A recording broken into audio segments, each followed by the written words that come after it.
One of the most important things a player can do on the pitch is check their shoulder, or it's also called scanning. And the great players do this hundreds upon hundreds of times per game to the point of every 5, 10, 15 seconds, they are checking their shoulder because, as we all know, unlike a lot of other sports, soccer doesn't stop. And you have well, at the higher age groups, obviously, right, 22, but depending on age, it might be 14. Let's just say 12, 14, 20, 22 moving pieces all of the time, including the ball. So you could have a teammate that takes a couple of touches, and everything around you may have changed if you're not paying attention and constantly checking your shoulder.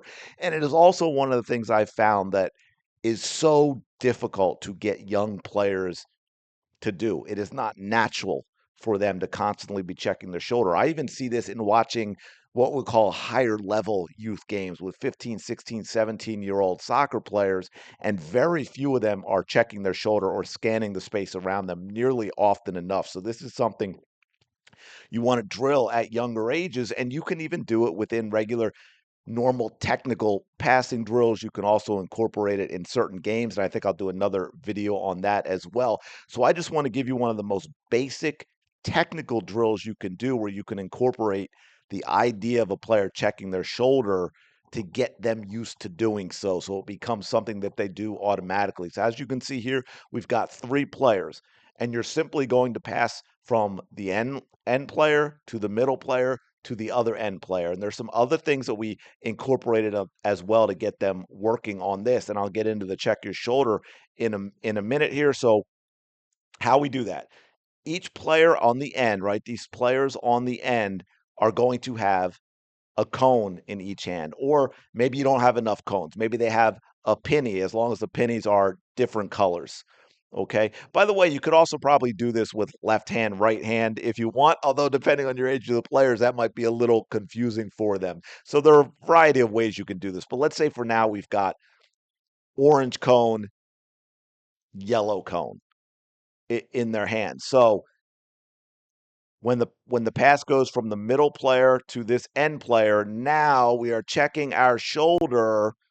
Obviously, I can't turn the player's head, so they would be just turning their head here, not turning all the way around, but they would be checking back there. That player is holding up a cone.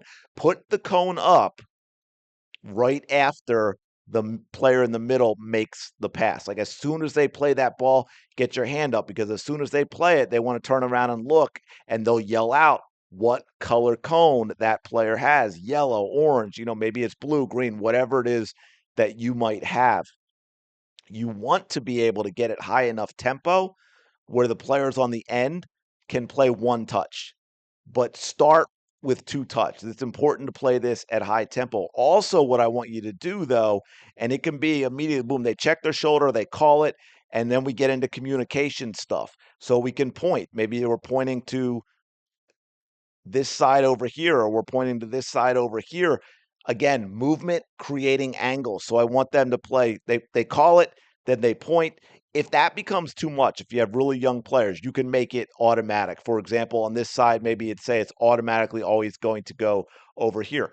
The reason I'm doing that is I want to work on receiving as well. So let's say this player goes over here, right?